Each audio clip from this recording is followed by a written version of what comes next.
سبيل الدموع سبيل مريح تنهد يا صاحي كي تستريح. أعوذ بالله من الشيطان الرجيم. بسم الله الرحمن الرحيم. ورتل القرآن ترتیلا. آج ہم ہونٹوں سے جو حروف ادا ہوتے ہیں وہ پڑھیں گے، اور ہونٹوں سے جو ہے ٹوٹل 4 حروف ادا ہوتے ہیں: با، میم، واو اور فا. اور اس کی پوری کیفیت کیا ہے، کس طرح ادا ہوتے ہیں، تو اس کے مطابق انشاءاللہ بھی ہم پڑھیں گے. تو یہ مخرج نمبر 15 بنتا ہے فا کا.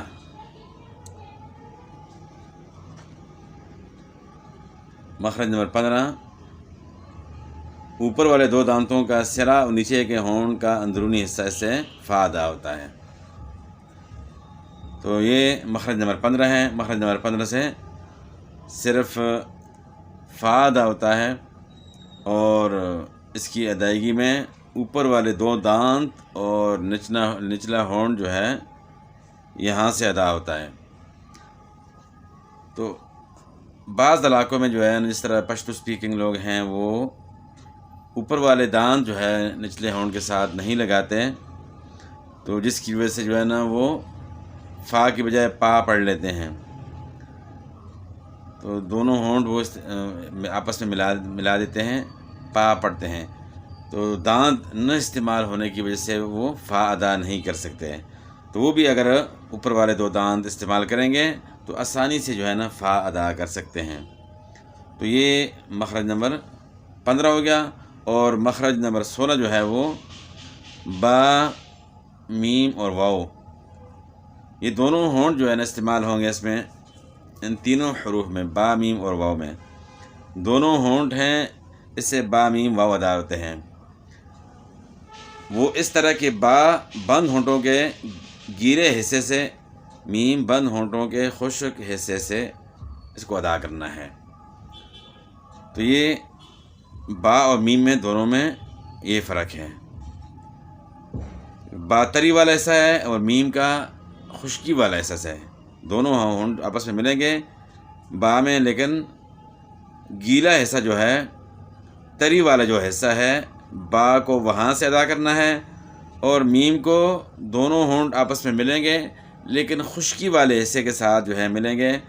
تو اس طریقے سے جو ہے ان کو ادا کرنا ہے. تو وہ آپ یہاں جو ہے نا دیکھ سکتے ہیں. یہ مخرج نمبر 16 کا نقشہ اس طرح آ گیا کہ دونوں ہونٹ ہیں، اس سے با، میم، واو ادا ہوتے ہیں. وہ اس طرح کہ با تری والے حصے سے، میم خشکی والے حصے سے، با بند ہونٹوں کے گیلے حصے سے، میم بند ہونٹوں کے خشک حصے سے. تو مطلب کیا ہوا، با میں جو ہے نا دونوں ہونٹ آپس میں ملیں گے لیکن تری والے حصے سے ملیں گے. میم میں دونوں ہونٹ آپس میں ملیں گے لیکن خشکی والے حصے سے ملیں گے. تو یہاں جو ہے نا ہونٹوں کی کیفیت جو ہے نا آپ دیکھ سکتے ہیں. اس طریقے سے جو ہے نا با اور میم ادا ہوں گے. آگے ہم نے پھر واو کے متعلق پڑھنا ہے کہ انضمام شفتین، دونوں ہونٹ جو ہے گول ہوں گے واو کی ادائیگی میں، لیکن اس طرح سے جو ہے نا گول ہوں گے جس طرح غنچہ سا بن جاتا ہے. تو یہاں جو ہے نا آپ کیفیت دیکھ سکتے ہیں کہ کنارے آپس میں جو ہے نا ملے ہوئے ہیں لیکن درمیان جو ہے نا وہ کھلا ہے، صرف کنارے آپس میں ملے ہیں. تو اس طرح غنچہ سا بن جائے تو واو کو اس طریقے سے جو ہے نا آپ نے ادا کرنا ہے. تو واو انضمام شفتین سے جو ہے نا ادا ہوتا ہے. تو دونوں ہونٹ جو ہے نا گول کرنے ہیں، تو گول یعنی اس طریقے سے کرنے ہیں، واو واو اس طرح پڑھنا ہے. تو اس میں واو میں جو ہے نا عام طور پہ جو لوگ غلطی کرتے ہیں، اوپر والے دانت جو ہے نا واو میں استعمال کرتے ہیں. تو یہ غلطی ہے. واو میں جو ہے نا اوپر والے دانت استعمال نہیں کرنے، دانتوں کا یہاں کوئی تعلق نہیں. تو یہ جو حروف شفویہ ہیں، تو اس میں صرف فا میں جو ہے نا اوپر والے دانت جو ہے نا وہ استعمال ہوتے ہیں. تو باقی جو حروف ہیں با ہے، میم ہے، واو ہے، ان میں دانتوں کا بالکل تعلق نہیں. یہ جو ہے ان کا تعلق جو ہے نا ہونٹوں کے ساتھ ہے. تو واو میں بھی جو ہے نا دانتوں کا استعمال نہیں ہوگا. آپ دیکھ رہے ہیں کہ یہ واو اس طرح ادا کرنا ہے، دانتوں کا تعلق نہیں، یعنی اوپر والے دانت نچلے ہونٹ کے ساتھ نہیں لگانے.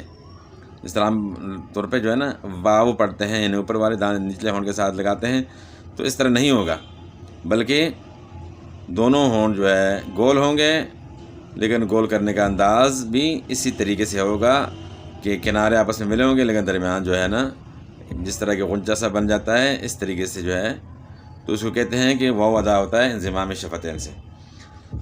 تو آگے انشاءاللہ جو ہے نا ہم نے غنّے کے متعلق بھی پڑھنا ہے کہ غنّہ جو ہے کس طرح ادا ہوگا. تو مخرج نمبر 17 یہ غنّے کے متعلق ہے.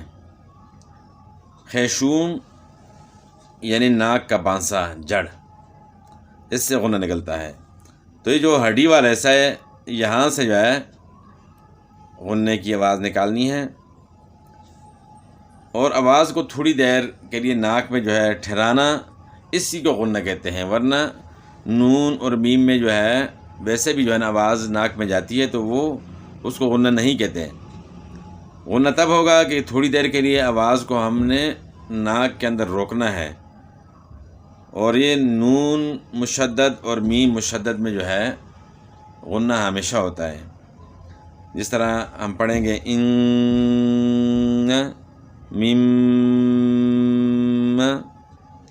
تو ایک الف کی مقدار کے برابر غنّہ ہوتا ہے، اور ایک الف کی مقدار جو ہے نا جس طرح کھلی انگلی اس کو آہستہ سے آپ بند کر لیں یا بند انگلی کو آہستہ سے کھول لیں، تو یہ ایک اندازہ جو ہے نا اس طرح عام طور پہ سمجھانے کے لیے سمجھایا جاتا ہے.